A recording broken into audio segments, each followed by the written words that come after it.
Jaram hino ɗo taarika fiima antu heɗito moƴƴa. Fiino Isa immintiniri Lazaru ko gonɗingol annabi Isa woni ko ɓuri e moƴƴude e nder ko waɗeten kon fof.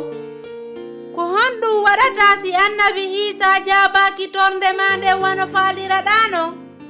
Hara a tikkanaymo? Saloɗa toragol? Mariyatu huwwaali ɗum e tawde nene goto makko on maayi.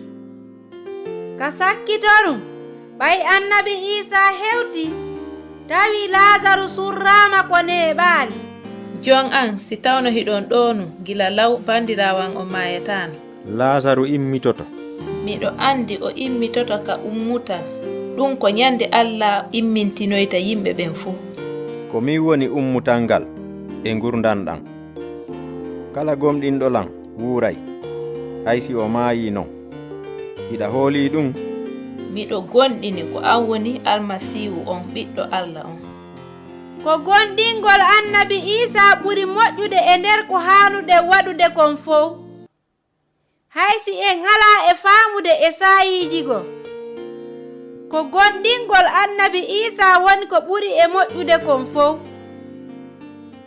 Mariyatu dogi kisanka suudu. Maryama, annabi Isa no habbima.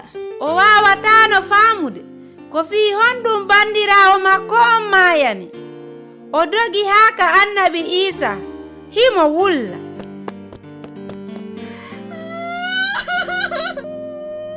Isa, si tawno yiɗa ɗonum Lazaru mayatano.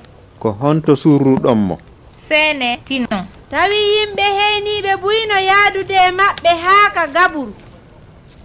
Tawi ko fammere ombirande hayre janɗunde. Annabi Isa fesi ɗon. Himo wullude, himo yiɗunomo fota. E ko fii honɗum non o accani o maayi.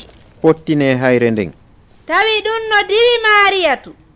Jon an ko balɗe nayi on ni o luuɓi joni. Mariyatu, si tawi hiɗa gomɗini a yi'ay mangural Allah ngal. Ko ɓuri e moƴƴude kon ko gonɗingol annabi Isa. Hay si tawi ko ɓuri e bonde waɗi. Hay si tawi ala e faamude ɗum tigi. Ko ɓuri e moƴƴude kon ko gonɗingol annabi Isa. Yimɓe ɓen pottini hayre nden. On say annabi Isa ɓanti gite mum ɗen fewtini dow. Baaba, mi weltanike ma fii ko jaabinanɗami kon. Lazaru yaltu. Gawake waɗi mayɗo on yalti ka gaburu.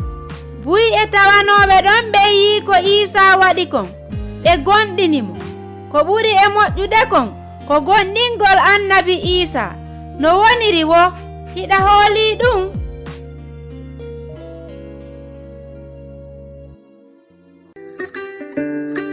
Husainatu wonno e yewtudema. Mi weltanike ma fii ko heɗitiɗa kon hiɗen e saayi.